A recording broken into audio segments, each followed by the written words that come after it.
Alright, what's going on, guys? I recently received questions about how the class works, so I thought I'd do a fighter guide on how I play fighter, especially Twin Daggers, since that's my main focus of the class. So here it is, and let's get started. First off, we have the skill tree to focus on. You will need to clear cocoons in order to get more skill points, and right now we have access to 20 skill points.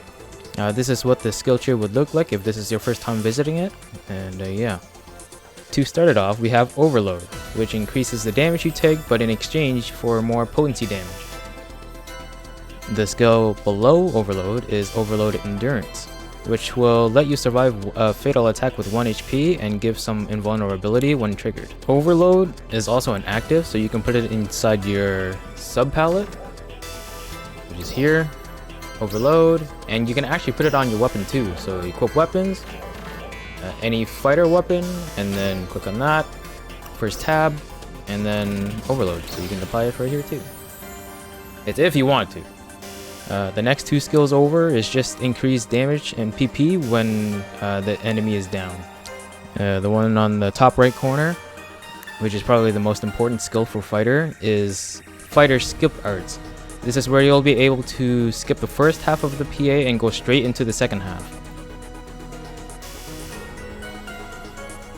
The same art skips attack is triggered when you use the same PA twice or more into your third normal attack, depending on the weapon you use.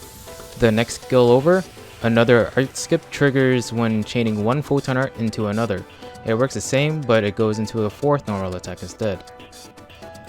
Double Saber weapons does not have a fourth normal attack, so this only benefits Twin Daggers and Fist users.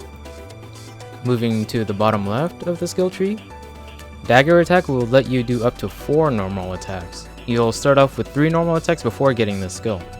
Dagger spin counter is your weapon action. Your character will do a spin and you will be able to do a normal attack if you counter an enemy attack. Acceleration drive will let you charge towards the enemy with specific timing. Your character will also glow purple with a stray of light, so you can do a normal attack after the stray of light pops up, which is also pretty good for gap closing too. Double Saber has only up to 3 normal attacks, so another art skip attack skill will not work for it. Moving on, Deadly Archer is triggered when you're wrapped with the second state of Whirlwind by holding down the weapon action, and once built up, you'll see your character throw a weapon towards the enemy. Spiral Drive is the same thing, but the only change is that you hold the normal attack button and it will shoot out a cyclone towards the enemy. Saber Parry Counter lets you do a normal attack if you succeed to parry with a weapon action.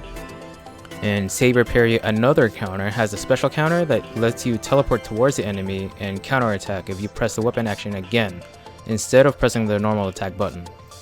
Moving on to Knuckles. Knuckle Attack Extra grants you up to 5 normal attacks. Knuckle Attack Switch will let you normal attack if you successfully dodge with weapon action button, but your next normal attack will be on your 5th normal attack. Knuckle Sway Counter lets you automatically attack if you successfully dodge with weapon action. Knuckle Sway Counter Plus works the same, but you have access to a second weapon action attack once clicked again for an additional attack. And that's all there is to the fighter skill tree. I hope this was informative and helped you better understand how fighter works. If there's any questions that still need some answers, let me know in the comments below, and if you find this video useful, leave a like, sub to the channel if you haven't already, and I have a Twitter, I'll link down in the description below. My Twitch too, I sometimes stream on Twitch, especially PSO2 content, so if you have any PSO2 questions, I can answer them there if I'm live. So but until then, happy grinding and happy Friday.